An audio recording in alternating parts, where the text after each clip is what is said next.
All right, well, we will go ahead and get started. Welcome to today's webinar, Navigating Trauma for Kids and Teens, Back to School and COVID-19. I'm excited to welcome you. My name is Whitney Ball. I'm the Associate Director of Marketing and Outreach at Mental Health America. I am joining from the national office, but I'm actually located in Dallas, Texas. So shout out to all of my Dallas people I see in the chat. I want to go over a few housekeeping notes before I introduce our presenter and kick things over to her. This webinar is being recorded, and you will receive the recording link within a week. So I know that's one of our top questions, or if you have friends that are wanting to tune in as well, and miss the live, they can watch the recording. We do not offer CEUs, but if you would like a certificate of attendance, we have a form for you to request one, which we will be posting in the chat shortly. And it will also be included in that follow-up email that all of you have gotten, we'll get at the end of this. So if you missed the link, don't worry, we will send that out in the email. Last but not least, we have built in some time for live Q&A, which I'm really excited about. So throughout this presentation, if you have a question that comes up, we will be monitoring the chat. Both the MHA team and the Brightline team will also be in the chat sharing resources. So if your question is specific about a resource, we might pop a link in there, but please submit your questions and we'll hopefully have some time to answer those at the end. And with all of the housekeeping, again, I'm so excited to see where everyone's tuning in from. We have a great crew. Awesome. All right. So with all of that, I'm so excited to welcome today's presenter, Kylie Klein. Hi, Kylie. Welcome. Hi. Thank you. Let me try to advance the slide. Of course, it was working and now it's not. Awesome. There, I wanted people to be able to see you. Okay. Kylie Klein is a licensed mental health counselor and behavioral therapist at Brightline. She has experience working with trauma-related challenges, anxiety, depression, communication struggles, self-esteem issues, and challenges with emotional regulation. So she definitely can talk to this subject today. She also enjoys working on the parent-child relationship, focusing on attachment and bonding. A significant amount of Kylie's clinical experience has centered around treating anxiety-related challenges in elementary age children and preteens. Additionally, she specializes in working with the LGBTQ+ population and enjoys walking alongside adolescents as they explore their identities. Kylie holds a master's degree in counseling from Denver Seminary. So she has a lot of great information to share today. I'm really excited that you all tuned in. Keep your questions coming in the chat. We will put that link for attendance in just a little bit. And without further ado, let me turn it over to Kylie. Thank you, Whitney. I appreciate it. Thank you for the warm welcome. I'm excited to be here today to talk about trauma in our kids and how we can better serve them and support them so that they can thrive. Let's see here. So let's talk a little bit about the things that we're going to go through today. So first, we're just going to address what is trauma and how does it affect the child or teenager's brain. We're going to talk about how COVID-19 has increased traumatic stress in our kids. And then also we're going to explore ways trauma presents itself in the school setting. And after all that, we're really going to touch on ways that we support our kids. So all you parents and caregivers, teachers, school administrators, we all play a really crucial role in supporting our kids. So that's going to be a big topic towards the end of our talk together. All right, next slide, please.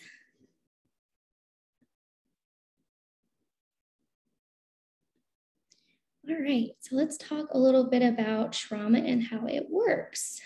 On this next slide, we have a definition of trauma by the Substance Abuse and Mental Health Services Administration. And it defines trauma as an event, series of events, or set of circumstances that is experienced by an individual as physically or emotionally harmful or life-threatening, and that has lasting adverse effects on the individual's functioning in mental, physical, social, emotional, or spiritual well-being. So this is kind of like a wide variety of circumstances that can create a traumatic stress in a person. Some examples of trauma include abuse, neglect, bullying, the death of a loved one, divorce, and domestic violence. That's just a short list of a lot of things that can influence traumatic stress.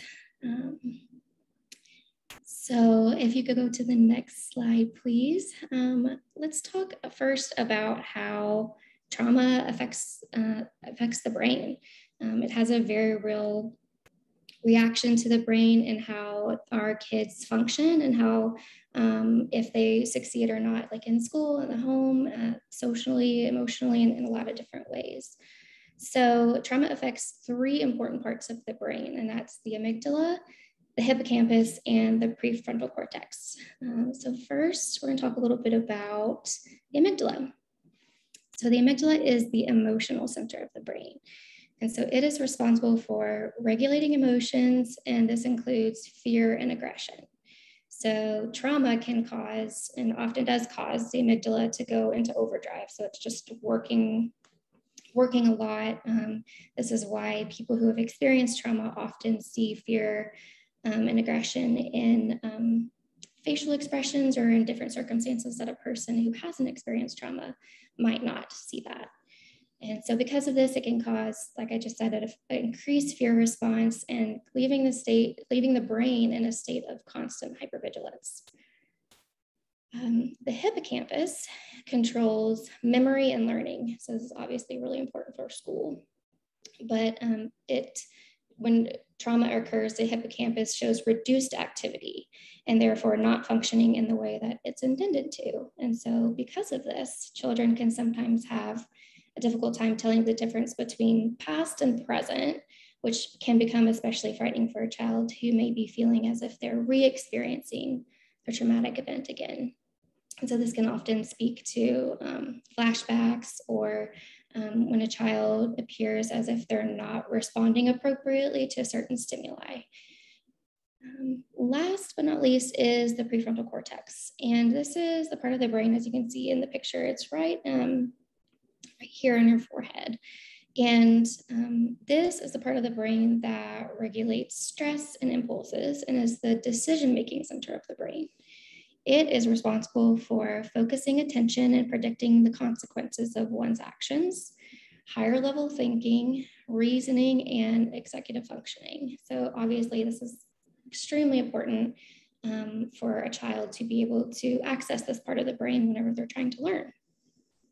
It also manages emotional reactions, and this part of the brain becomes suppressed due to trauma, making it incredibly difficult for a child to regulate themselves behaviorally or emotionally, or oftentimes both.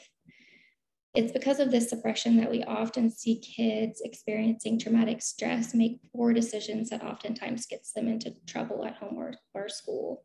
Unfortunately, it's really sad because these kids oftentimes get labeled as being bad or having bad behavior, when oftentimes they physically don't have the ability or capability to access the part of their brain that would help regulate them. Reduced use of the prefrontal cortex has significant implications for difficulties academically too. So this is the part of the brain that we are trying to engage so that the child can learn. All right, next slide, please.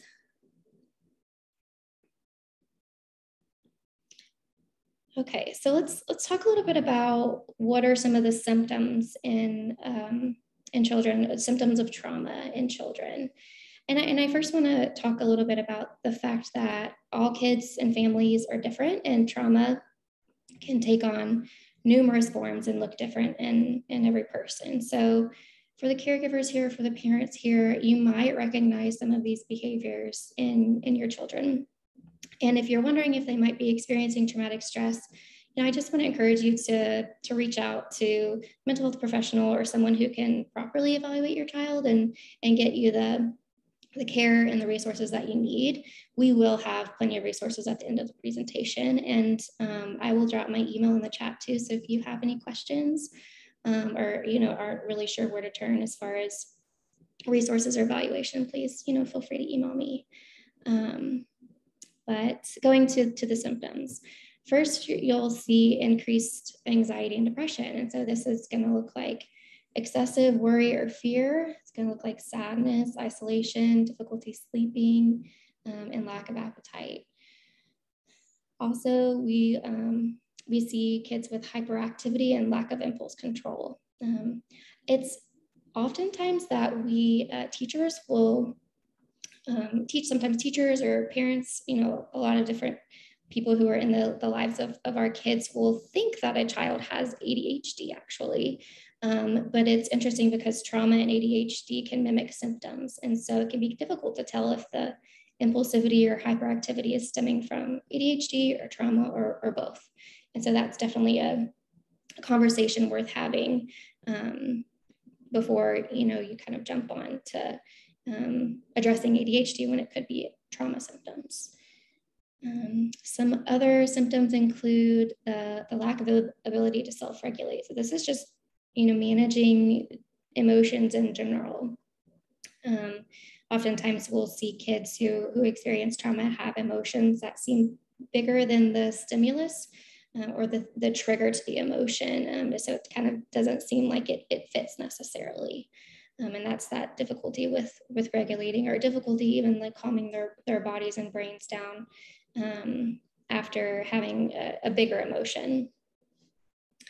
We'll also see difficulty focusing. And so this will come in often with having to repeat directions multiple times. And so this is, at school when a child is trying to engage in an academic activity, or parents or caregivers at home trying to get their kiddo to do a chore or to do something at home that needs to be done.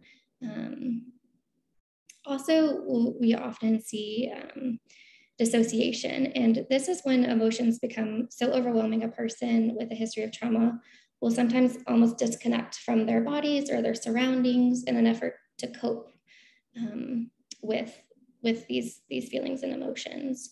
And this can look like a child is simply not paying attention. It can look like a child is emotionally numb or just kind of have like a blank stare on their face.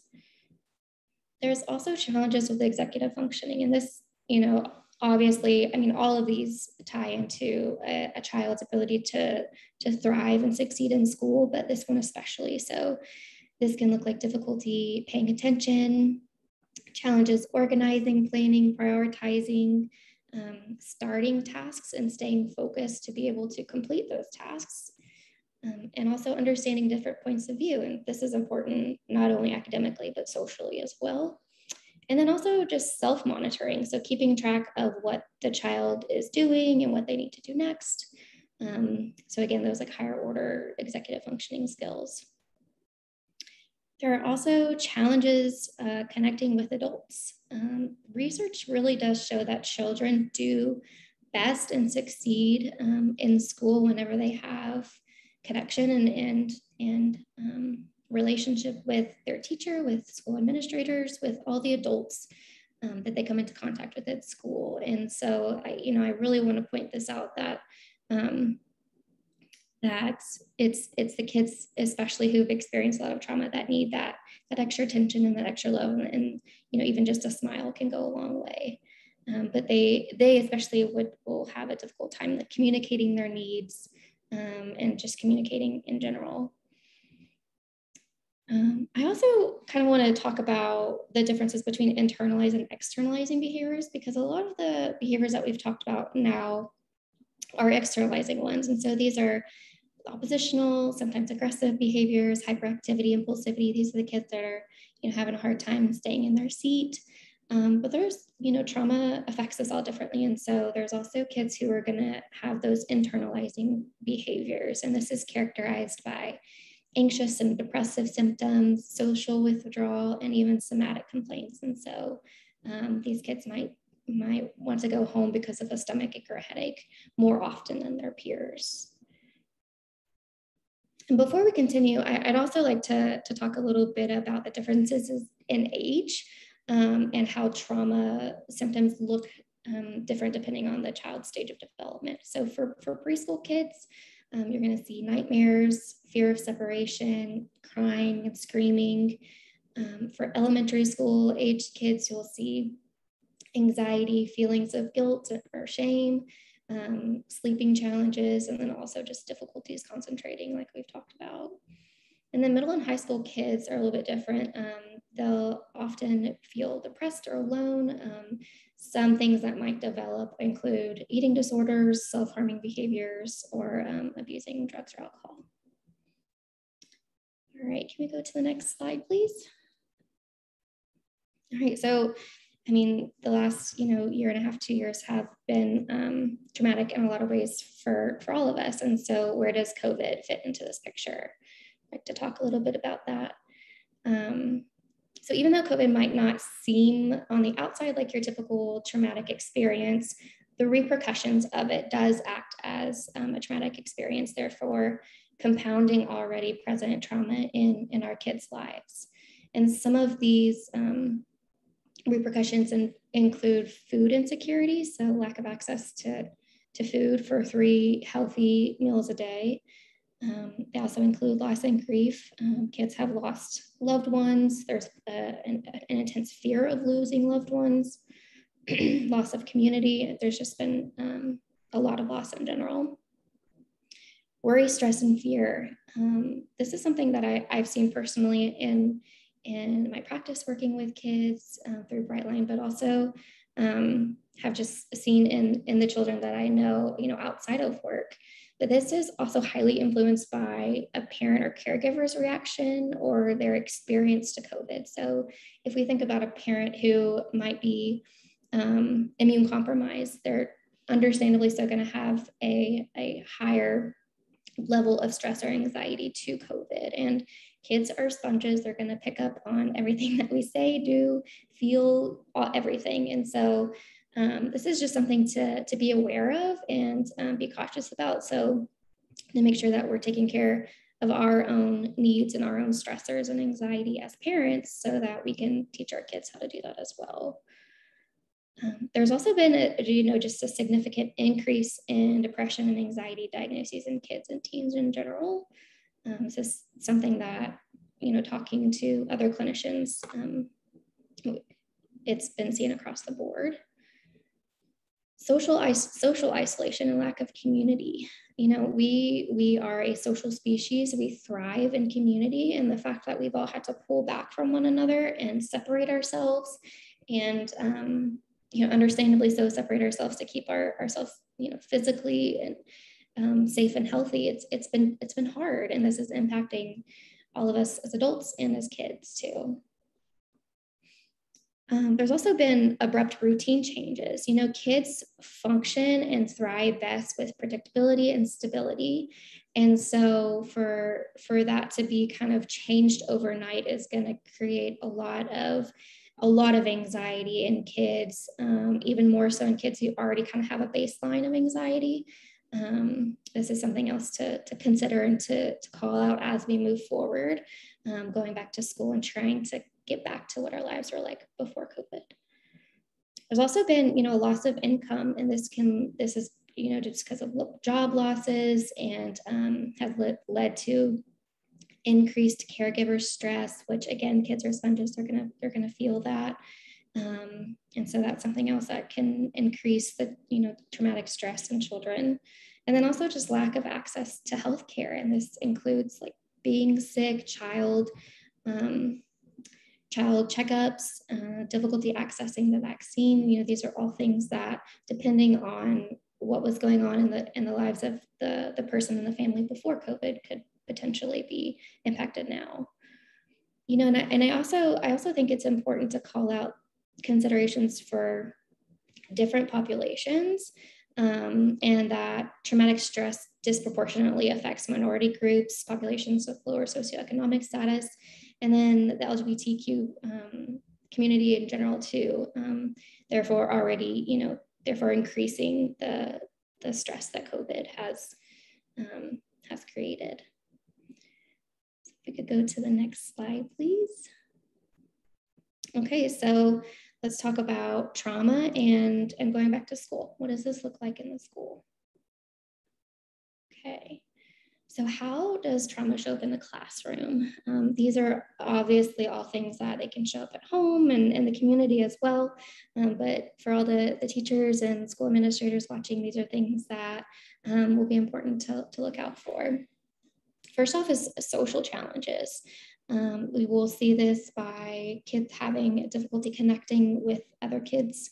These can be fights on the playground, just being left out of social groups. And this can also look like bullying or being bullied, or both. Not participating well in group activities, isolating themselves, being isolated, or just not wanting to socialize at all. This can also look like forgetfulness. And we touched on this a little bit earlier, but this can look like forgetting homework, forgetting books at home, forgetting already mastered materials that they had previously learned in previous years. There's also increased absences, and this is due to increased illnesses or just other challenges in the home. Let's see, we have falling asleep in class, and this is due to nightmares, not having a quiet or safe environment to sleep at home, or just interrupted sleep in general. Another one that I also see a lot in kids who experience traumatic stress is just the consistent negative self-talk. And these are things that as the adults in kids' lives, we will pick up pretty easily when we start to hear kids talk about themselves in this way. They'll say things like, I can't do it, I'm bad, I'm not good enough.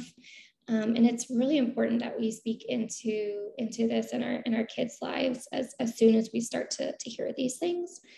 And it's often during, this is often one of the first things that I hear parents or caregivers mention whenever they bring a child in for therapy, is like, I'm starting to hear that they're saying this a lot, that they're bad. So that's definitely something to be aware of and be on the lookout for. We also have oppositional behaviors. And so this can look like anything from running out of the classroom, fleeing campus, throwing chairs, just other aggressive behaviors in general. And then attention seeking. So this can be shouting in class, acting out, being silly, being the class clown. And children often most of the time would rather receive negative attention than no attention at all. There's also difficulty staying in their seat during instruction time. This can look like anything between walking around the classroom to leaving the room. And then just, difficulty engaging in general. This can be socially, academically, challenges with transitions, going from one classroom to the next, from one subject to the next. Just difficulty overall. All right, next slide, please. All right, so I wanted to talk a little bit about what it is that kids need to thrive. And this is important to talk about before we get to how we support kids. So it's important to acknowledge the importance of basic needs. So when we experience trauma, we sink lower on this pyramid of Maslow's hierarchy of needs. Our focus becomes on physiological and safety needs. So that's food, water, clothing, warmth, a safe place to sleep, personal security, health. It's important to remember that we are asking our kids to engage in these cognitive activities in academics when their basic needs may or may not have already been met. And so if you're finding that a child just really isn't able to engage cognitively, let's kind of take a step back and say, like, okay, are their basic needs being met? All right, next slide, please. Okay, so the question is, how do we support kids and teens experiencing trauma?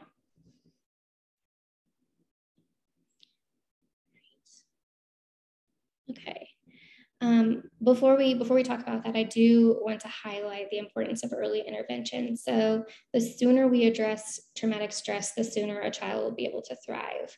This is really important. So as soon as you start to see any of these symptoms, or have a thought that your child may be experiencing these try to get them into services or get them the resources that they need to be able to succeed.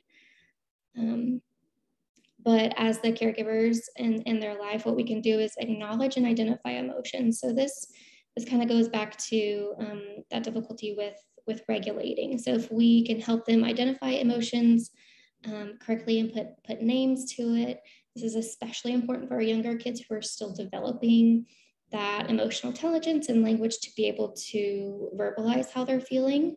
I know some people have a worry about possibly incorrectly labeling an emotion with a child, but I found that most times a kid will correct you if you're wrong, and that's okay. You can just say like, oh, okay, I thought you were sad, but I hear you're mad. Okay, thank you for telling me. And this helps to increase the emotional intelligence of the child. And then encouraging co-regulation. You know, we're not born with the ability to self-regulate. And so we learn from our caregivers, and kids who have experienced early childhood trauma especially are gonna need special attention and special care from the adults in their lives to be able to learn how to regulate. So that's why it's important for us as the adults in the lives of these children to remain calm and work on our own self-regulation skills to be able to help them do that, which I know is hard sometimes. Emphasizing positive attention. This goes back to the comment I made earlier about kids would rather receive negative attention than no attention at all. So what we really want to do is praise those positive interaction, praise all the behaviors that you're noticing that are desired behaviors, and label them, really call them out. Sometimes I encourage parents and caregivers to kind of go a little bit over the top. You might get a funny look from your child at first, but really they just eat it up. Something else that we can do to help with kids who are having a difficult time with like trauma responses is to just decrease stimulation in general. And this can look like turning off the light or dimming the lights.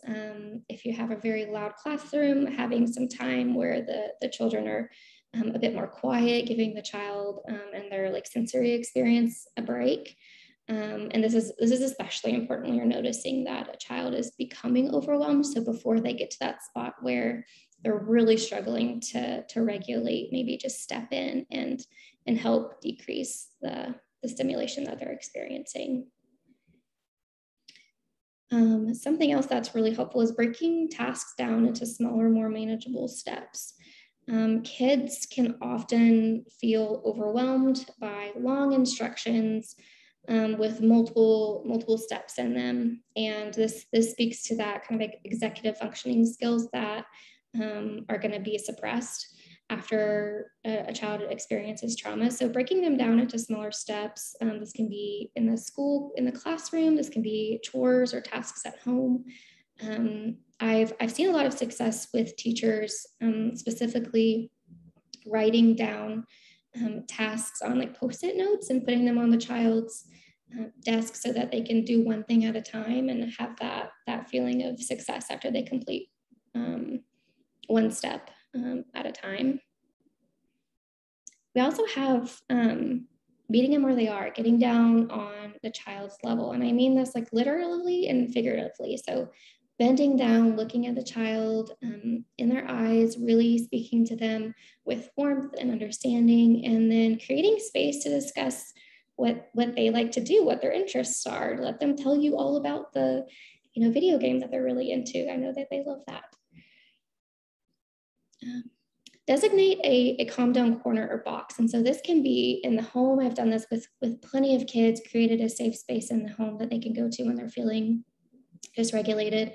This can be in a classroom, in a back corner, just in a chair or a beanbag. I've also seen schools who have the resources and ability to create a special room within the school that kids can go to whenever they're feeling really dysregulated. And things that you can put in the area, or even just a little box or bag, could be like a weighted blanket, some meditation, some mindfulness activities, and then some calm down tools. So like fidget spinners, books, coloring books, some music that they can listen to. Obviously, we want to stay away from screens, as that's important just to help your child kind of calm down in that moment. Let's see here. Again, before we continue, I want to speak to the importance of predictability and stability.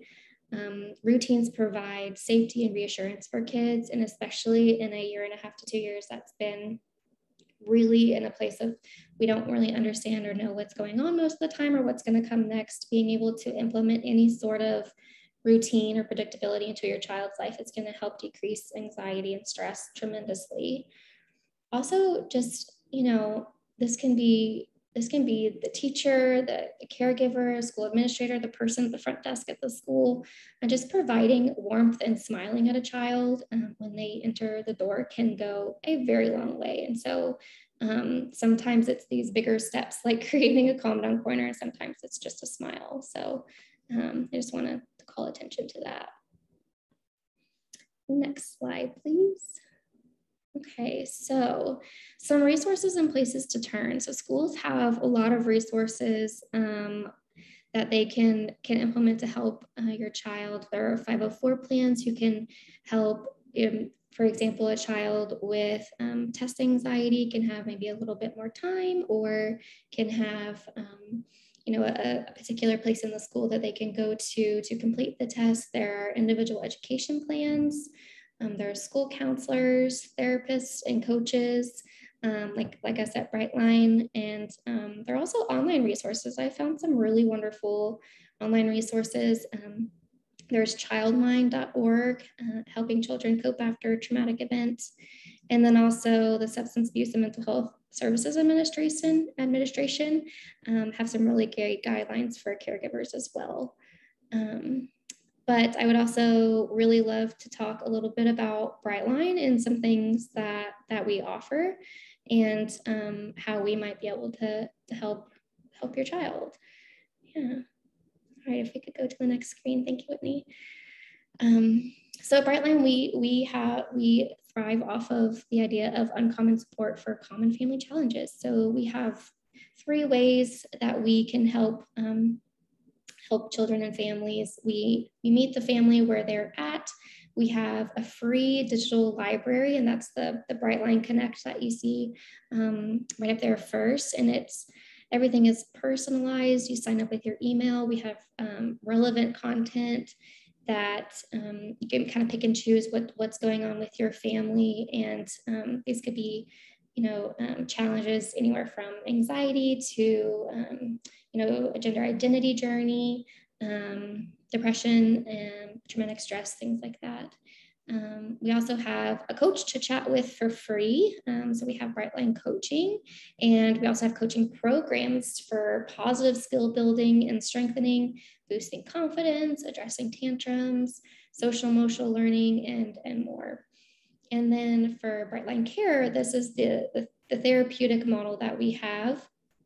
We have behavioral therapy. I'm a behavioral therapist at Brightline. We have speech therapy, we have evaluations, and med management. And so, Brightline therapy is in select states right now, but the Connect and coaching is nationwide. All right, next slide, please. Okay, and so we actually are hiring. And so if you are joining us today and are a speech therapist or a behavioral therapist, and we have actually a few different, we have a few different roles we're hiring from. We also have psychiatric nurse practitioners that we're looking for. Please feel free to reach out. I was excited to join Brightline, and it's genuinely been a wonderful experience. I was previously in community mental health and then in private practice. But Brightline really has a sense of community that I've really enjoyed being a part of. We have case collaboration, amazing benefits, and then we also have an operations team that kind of takes care of the tough stuff. So that's the administrative tasks, coordinating care, billing, things like that. But I'm also free if anyone would love to chat with me about my experience before, applying. I'd be more than happy to do that. All right, next slide, please. Thank you. All right, yeah, so like I just mentioned, we have child and adolescent behavioral therapists that we're hiring for, speech language pathologists, and also psychiatric nurse practitioners. Okay, so Whitney, I'm gonna turn it back to you for the Q&A. Awesome. Thank you, everyone. We had to put a pause on the chat because it was causing issues with technology, but we've opened it back up. So please submit your your questions in the chat. I am seeing a lot of questions about Brightline specifically, which is awesome. Brightline is one of Mental Health America's associate members, so they're kind of officially connected to the MHA network. So any questions about their services, I would really encourage you to check out their website, which is being shown on the screen right now. Kylie's also shared her email in the chat. Oh, I think it just went to hosts and panelists, so I will reshare that to everyone. So everyone has that. Those questions specifically about billing and all of that good stuff, I would encourage you all to check out their website. And I think they've tweeted and Instagrammed and Facebooked a bunch of information on their hiring.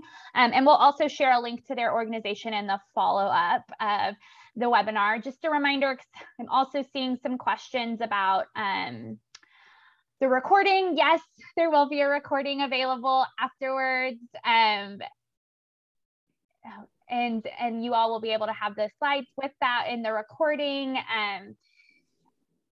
So I got a question in the chat, Kylie, that I'm going to start with. What tools can students use to deal with their own challenges by themselves? Like, what would you suggest people working with students do to like empower the children to kind of take control of their own mental health and how they can really address some of those own challenges, like self-assessments, tools, if there's any. And I will plug, Mental Health America does offer an online mental health screening, and there is one for youth. We say it's good for youth 7 and older. So I will make sure we share a link to that screening because that's a great thing to promote to your students, but also Kylie, turn it over to you with any other things you can encourage students to do. Oh, absolutely. That's a really good question.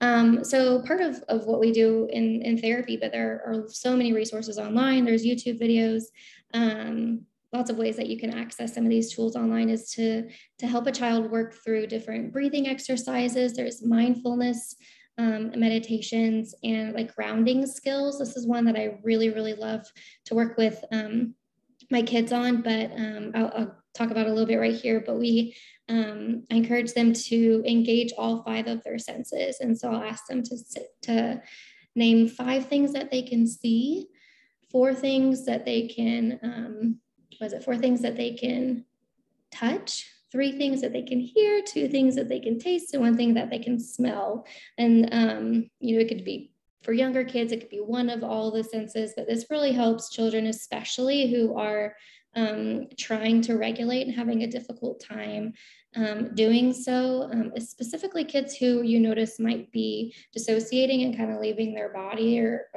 their surroundings a little bit, help connect them to their surroundings and to the here and now and what's going on here. It's all often lead kids through that and then encourage them to practice it by themselves throughout the day. But these tools that we give them, we really want them to practice because it's like building a muscle. We really want to encourage them to do these different exercises. There's breathing exercises that they can do, but we again really want to encourage them to do those throughout the day so they become kind of like second nature whenever they're in those spaces.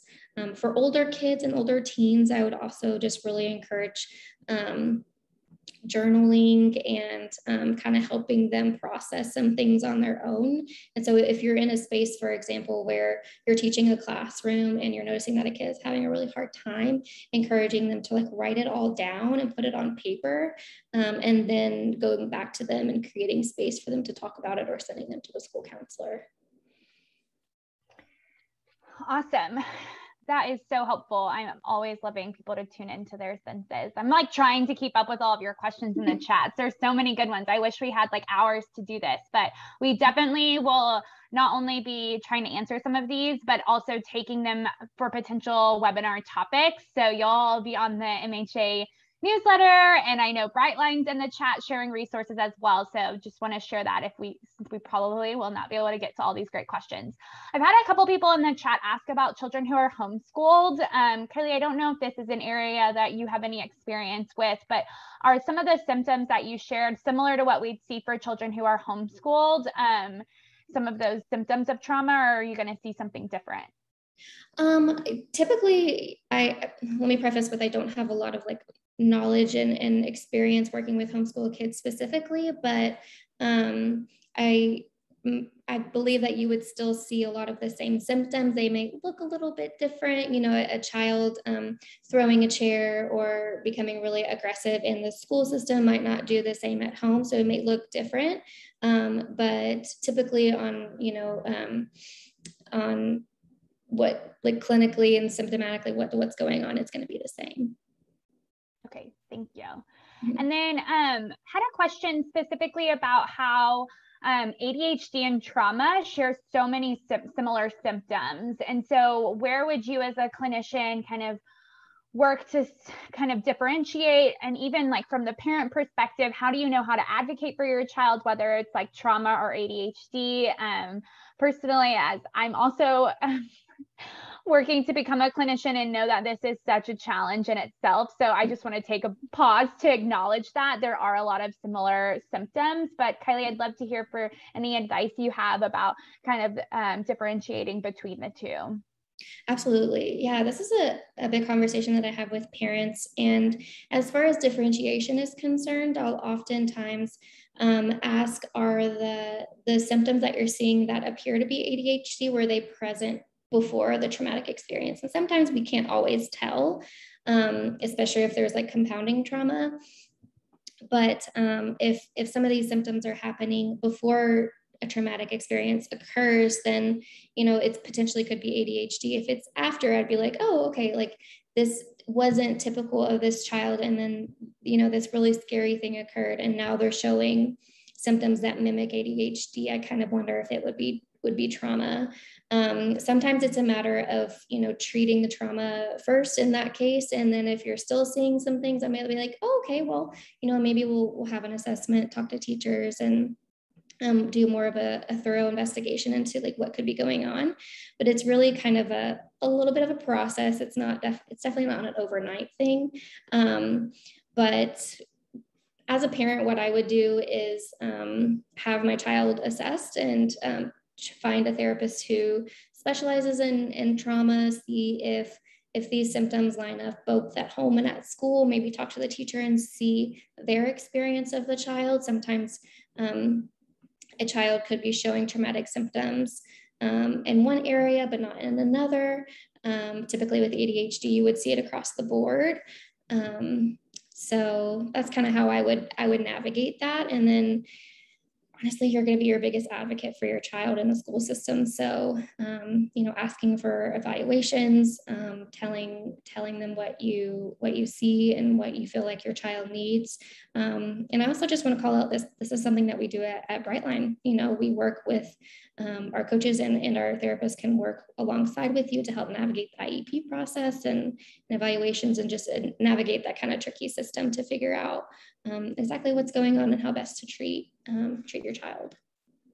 I think that's really great. I think you called out a few things. I just want to like re-emphasize that, because I'm like, yes, I think it's so important what Kylie mentioned about recognizing when the symptoms are happening and having that open line of communication between the teacher, because the reality is, and this kind of comes to one of our questions in the chat, is that returning to the classroom is kind of a traumatic experience in itself for our kids right now. So they've been a lot of them have been looking at these little boxes on Zoom for so long. So the rigorous like structure and environment that the school setting is really hard for them. And so you might be seeing a lot of those symptoms that screams ADHD, which it really could be the trauma of going back in the classroom. So I'm so glad you emphasized like paying attention to where the symptoms are happening, how long they've been happening, and then overall being an advocate and leaning on resources like Brightline to really help with that. I would love for you to touch on a little bit, if you could, on culturally responsive supports and awareness when supporting BIPOC youth. So what does this look like to be culturally responsive to the BIPOC school community or the children within your network that identify as BIPOC? Yeah, that's such a good question. You know, I think it's about paying attention to you know, cultural trauma and things that are happening in different school systems and different, you know, places and locations around our nation, and just being aware of what is already, like, what traumatic stress has already occurred, and then how COVID is like compounding this. And then attending to those needs specifically. But I think this would be a really good thing for MHA to talk about more. Future topic. Yes, yeah. I think that is really important. And I appreciate that question, so we can continue to provide more resources on that as well. So what is something that we can do to support teenagers that are going back into school? So kind of this just return to life. We've had a few questions about what's the best way what adults can support these teenagers returning to the classroom. Yeah, that's such a good question. You know, teenagers are gonna better be able to understand conceptually about what has happened in the world. And so just really opening up a line of communication about what's going on, what's happened, how things are different, and then just providing that support, you know, organizationally, talking about you know, what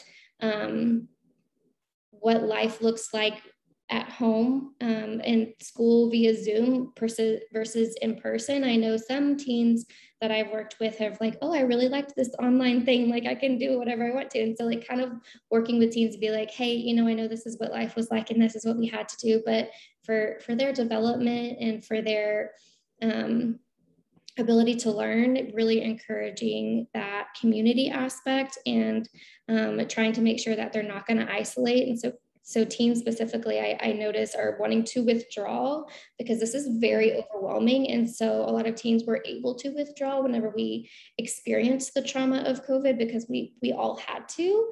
And so it might be some of their desire to do that. So really encouraging them to get out there and spend time with friends, to lean on their community and to just help with those different organizational skills that they might have lost a little bit along the way, just being at home. That's so true. I didn't even think about it, but I think a lot of people on this call, myself included, because I worked with teens specifically through the pandemic, they almost like their lifestyle was conducive to withdrawing and going into their room and getting on their video games or on their phones. All of this. And so that was kind of a built-in coping skill that now they're being forced to like leave behind as they're like have to go back into the classroom. So that's so important to keep in mind, Kylie. I'm so glad you mentioned that. And the value of encouraging that social interaction, because we know that that's one of the biggest ways to combat the impacts of trauma.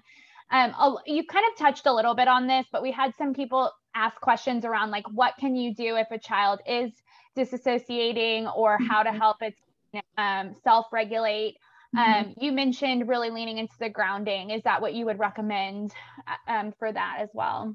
Yes, absolutely. If you notice that a child is dissociating, just being physically present, being there with them, talking like consistently, but also calmly until you notice that they're starting to be able to ground. But like kids who are experiencing, if they're experiencing severe dissociation, they might not be able to engage in more of those cognitive exercises quite yet. So just being physically present with them in that moment, and then helping guide them through those different steps of mindfully being present and grounding themselves where they are. Sometimes helping bring them out of that dissociation. You can do things like really engaging their senses. So like helping them drink a cold glass of water. For kids who have experienced severe trauma, I've encouraged caregivers to put oranges in the freezer. And this really has something that, like, if they're having a really, really difficult time and need to release some energy, they can try to peel the orange, but they'll also smell it. And so those are engaging a few different senses. Yeah, I've heard that this is similar with like sour candy, like having sour candy on hand. Like I actually started doing that for my own anxiety, like keeping just like a little container of sour candy at my desk when I'm really starting to feel my anxiety creep up. So I think that that's so interesting about the orange too. Yeah. So that's what I would do, is really help engage a child with senses. If they're able to kind of engage with you, you could do different things like helping a child blow bubbles outside or inside. And sometimes we do it inside, but this will help with the breathing and help regulate them in that way. And also just doing creative and artistic things. That's something that I've noticed have really helped regulate a child when they're overly dysregulated. Someone also mentioned art in the chat, and so big shout out to using art and art therapy to really help a child. I want to just pop in and say that the recording of this will be available. I'm confirming with my team if the chat will show in the recording, so that you can continue to look at all these great resources. I will also drop my email in the chat if you are looking to get more involved with MHA or any of these topics, really speak to you and want to connect with us. I will also put my email in the chat. One more question. I think we have, yeah, maybe two. We'll see, depending on how long we go on this question I have. Because something that continues to come up, Kylie, is social media and the role that social media plays in our kind of our child's trauma and the impact that it has. Can you speak to a little bit of the role of social media? Oh gosh, yes, I sure can. So this is actually a topic that we've been discussing recently in different programs and content at Brightline. And so, stay on the lookout for that. But,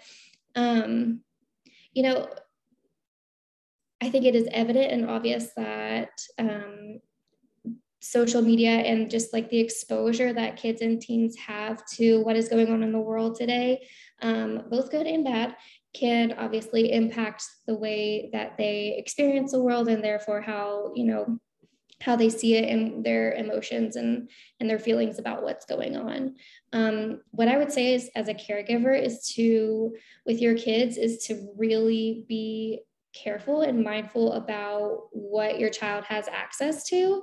There are, I'm not a tech person, but there are a lot of different resources as far as being able to monitor that and make sure that your child isn't necessarily seeing things that they shouldn't.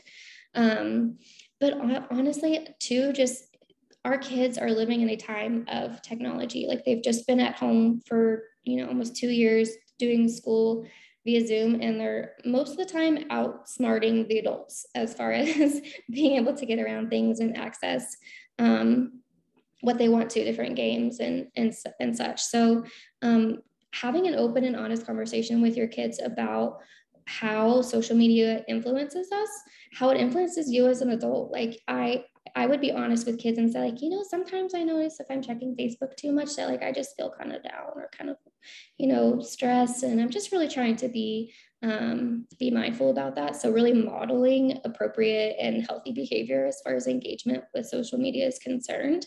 And that's what I would do with younger kids. With teenagers, I would honestly, like, really help them and talk to them about how they are noticing social media is influencing them, because they're smart, like they know and understand. And if we're helping them develop that insight and helping them develop and implement boundaries to better their mental health as far as like their exposure to different things, then we are giving them the responsibility and helping them learn how to do that and navigate that in a world where honestly it's just going to get more technologically advanced as we go. That's how I would approach that. I love the idea of teaching healthy skills in terms of working with social media rather than kind of just this like kids are going to have access to technology. That's the reality that we're in. And they've had it for so long. So I think teaching healthy boundaries and those skills are going to carry over, trust me, as they go to college and you're not around anymore to help them set those boundaries. So I think that that's a great point. So I really appreciate everyone joining today. Such great conversation in the chat. I forgot to drop my email. If you all have any additional questions specifically about MHA, or if you need to get connected to one of the resources that we shared, please feel free to email me. I appreciate all of you for joining us, and big shout out to Kylie and the entire Brightline team for joining us and sharing this really important information. We will be sending a follow-up with the link, with the certificate of attendance, with the recording, all of that good stuff. So stay tuned, keep an eye on your inbox. And again, I hope everyone has a great rest of their day. And thank you, Kylie and Brightline. Thank you.